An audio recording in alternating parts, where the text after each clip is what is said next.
سلام دوستان، من دکتر سعید نجف‌زاده ساداتی هستم، فوق تخصص روماتولوژی. امیدوارم حالتون خوب باشه. امروز میخوام در مورد یکی از مهمترین ویتامین ها برای سلامتی بدن یعنی ویتامین دی صحبت بکنم. ویتامینی که نه تنها برای استخوان ها مهمه بلکه روی قلب، سیستم ایمنی، مغز و حتی خلق و خو هم تأثیر داره. ویتامین دی چیه؟ یک ویتامین محلول در چربی هست. ویتامین دی را بدن میتونه با کمک نور خورشید بسازه. حالا نقش ویتامین دی در بدن چیه؟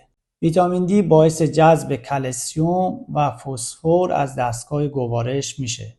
بنابراین اگر سطح ویتامین دی پایین باشه، کلسیم از دستگاه گوارش جذب نمیشه و سطح کلسیم خون پایین میاد. در نتیجه هورمون پاراتیروئید افزایش پیدا میکنه. افزایش این هورمون باعث میشه که کلسیم از استخوان برداشته بشه تا سطح کلسیم خون در حد نرمال حفظ بشه. این برداشت کلسیم از استخوان اگر به صورت طولانی و مداوم باشه باعث پوکی استخوان میشه. کمبود ویتامین دی همچنین باعث میشه که استخوان‌ها نرم و شکننده بشن. در بچه‌های کوچکتر باعث بیماری راشیتیسم و در بچه‌های بزرگتر و بزرگسالان باعث بیماری استئومالاسی میشه. همچنین کمبود ویتامین دی و کمبود کلسیم در بزرگسالان باعث افتادن شخص، شکستگی استخوان میشه. کمبود ویتامین دی باعث افزایش خطر سرطان تخمدان و کلون و در زنان یائسه باعث افزایش ریسک کانسر پستان میشه. همچنین کمبود آن باعث تضعیف سیستم ایمنی و افزایش عفونت بدن میشه. بعضی از مطالعات نشان دادند که کمبود ویتامین دی باعث دیابت تیپ 1 تیپ 2 و MS و بیماری‌های التهابی روده میشه که سطح پایین ویتامین دی ممکن است با افزایش خطر ابتلا به بیماری آلزایمر مرتبط باشه. افراد مسن با سطح پایین ویتامین دی بیشتر در معرض خطر ابتلا به بیماری آلزایمر و سایر اشکال زوال عقل هستند. پیشگیری از پارکینسون توسط ویتامین دی. بیماری پارکینسون یک اختلال عصبی است که سیستم عصبی را در درجه اول در افراد مسن تحت تاثیر قرار میده. مشخصه آن تخریب نورون‌های دوپامینرژیک در مغز هست که منجر به طیف وسیع از علائم حرکتی از جمله لرزش، سستی و اختلال در هماهنگی میشه. حفظ سطح کافی این ویتامین ممکن است اثر محافظتی در برابر بیماری پارکینسون داشته باشد. کمبود ویتامین دی ممکن سبب بیماری‌های روحی مثل اسکیزوفرنی بشه و با افسردگی و خستگی هم ارتباط داره و باعث ضعف عضلانی میشه. همچنین کمبود این ویتامین باعث افزایش خطر فشار خون، بیماری‌های قلبی عروقی میشه. مطالعات نشان میده کسانی که ویتامین دی کمتر از 20 نانوگرم در میلی لیتر دارن خطر بدخیمی، عفونت‌ها، بیماری‌های خودایمنی و بیماری‌های قلبی عروقی در اونا بیشتره. علائم کمبود ویتامین دی عبارتند از خستگی، بیحالی، درد استخوان و ضعف عضلات، ریزش مو، افسردگی و تغییر خلق، ضعف سیستم ایمنی، سرماخوردگی مکرر.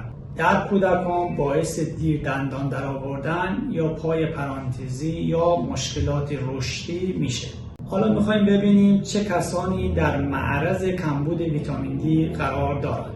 کسانی که در معرض آفتاب قرار نمیگیرند یا مصرف مکمل ویتامین دی ندارند و یا کسانی که به دلیل بیماری‌های گوارشی جذب ویتامین دی در آنها مختل میشه یا به دلیل اختلالات ژنتیکی متابولیسم ویتامین دی مختل میشه یعنی ویتامین دی به فرم فعال تبدیل نمیشه.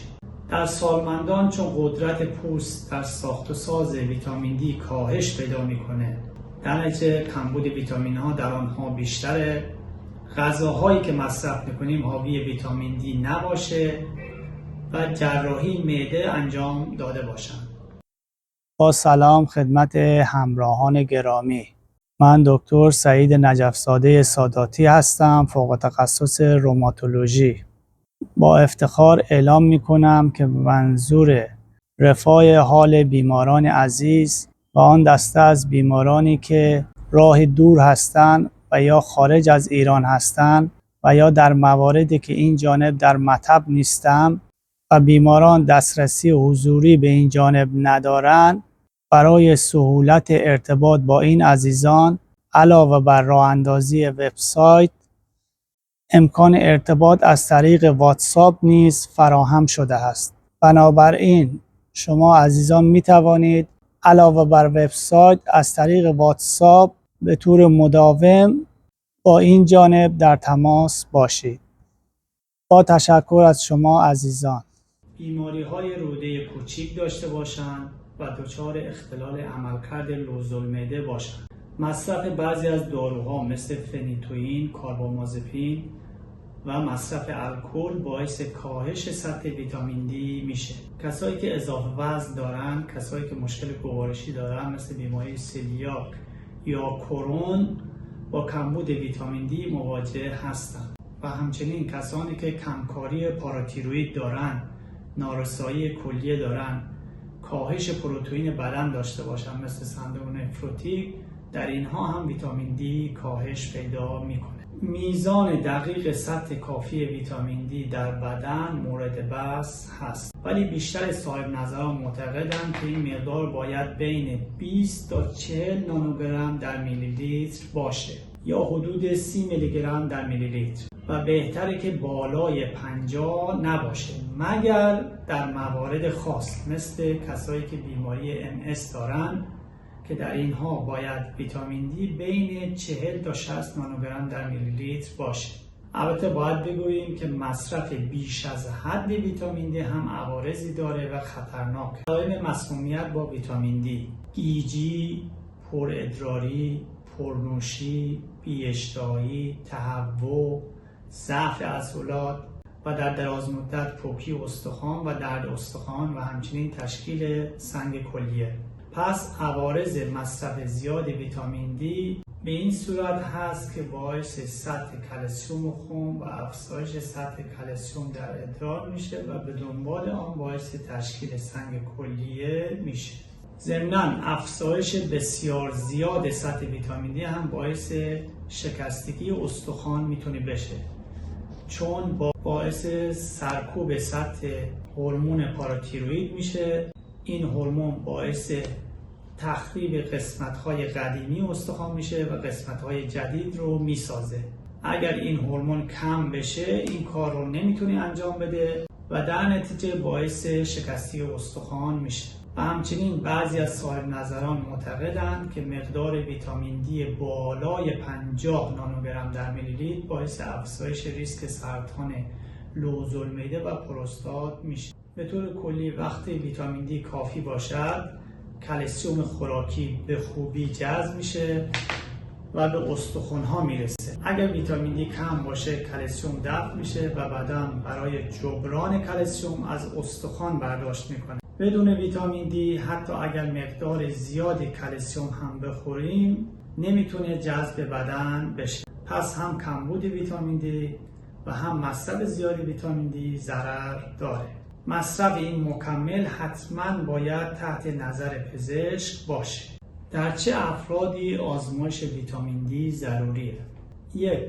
افراد بالای 60 سال به دلیل کاهش کارایی پوست در تولید ویتامین دی و افزایش خطر پوکی استخوان. 2. افراد دارای سابقه کمبود ویتامین دی، افرادی که در گذشته سابقه پایین ویتامین دی داشتن که در آنها تشخیص داده شده یا علائم کمبود ویتامین دی را تجربه کردن. 3.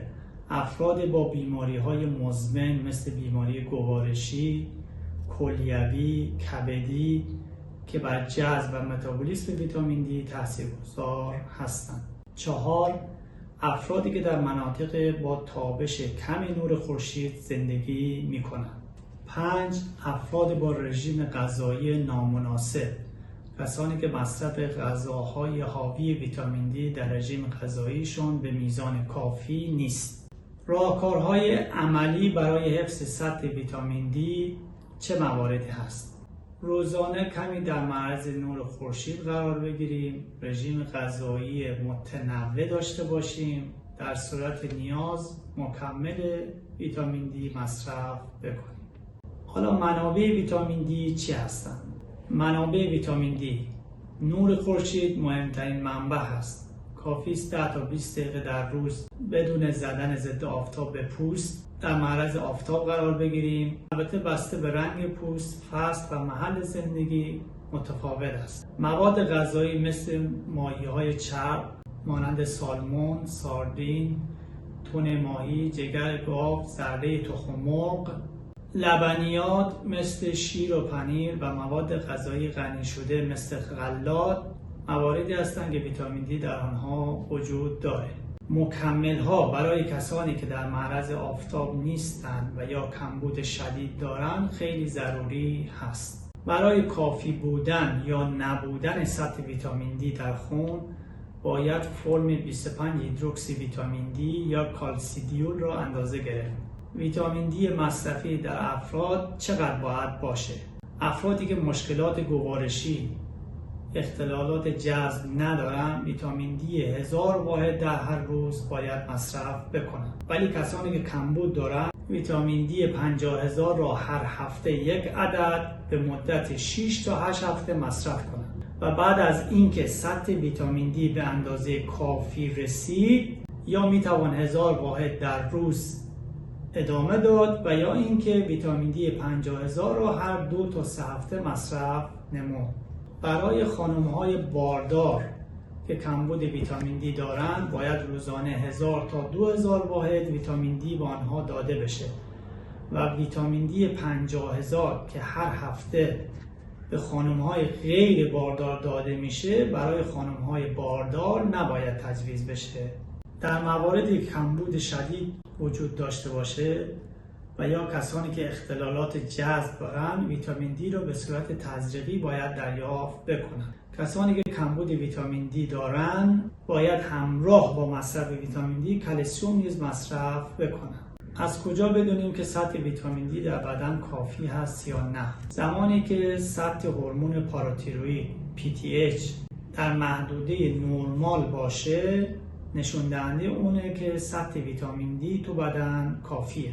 هرچه سطح ویتامین دی پایین‌تر و دوره کمبود آن طولانی‌تر باشه علائم بالینی هم بیشتره. کمبود ویتامین دی باعث درد و تندرنس در استخوان، ضعف عضلات و افزایش ریسک شکستگی میشه و همچنین قدم زدن بیمار را دچار مشکل میکنه. کسانی که کمبود متوسط ویتامین دی دارن نیاز به ارزیابی بیشتری نیست و فقط مقدار ویتامین دی را اندازه بگیرن کافی است. اما در کسانی که کمبود شدید ویتامین دی دارن علاوه بر اندازه‌گیری سطح ویتامین دی باید سطح کلسیم و فسفر و هورمون پاراتیروئید را هم اندازه گرفت و ارزیابی برای بیماری سلیاک هم انجام بشه. خب دوستان عزیز، دیدید که ویتامین دی فقط یک ویتامین ساده نیست، یک عنصر حیاتی برای سلامتی کل بدنه. از استخوان‌هامون گرفته تا قلب و مغز و ایمنی بدن و حتی خلق و خو همه به ویتامین دی وابسته هستند. پس فراموش نکنید مراقب سطح ویتامین دی خود باشید، چون همونطور که گفتم بدن ما مثل یک ساختمان هست و این ویتامین یکی از اجزای مهم اون ساختمانه. ویتامین دی نقش حیاتی در پیشگیری از پوکی استخوان، ضعف عضلات و کاهش ایمنی دارد. مراقب سلامتی خودتون باشین و اگر این ویدیو براتون مفید بوده لایک و سابسکرایب یادتون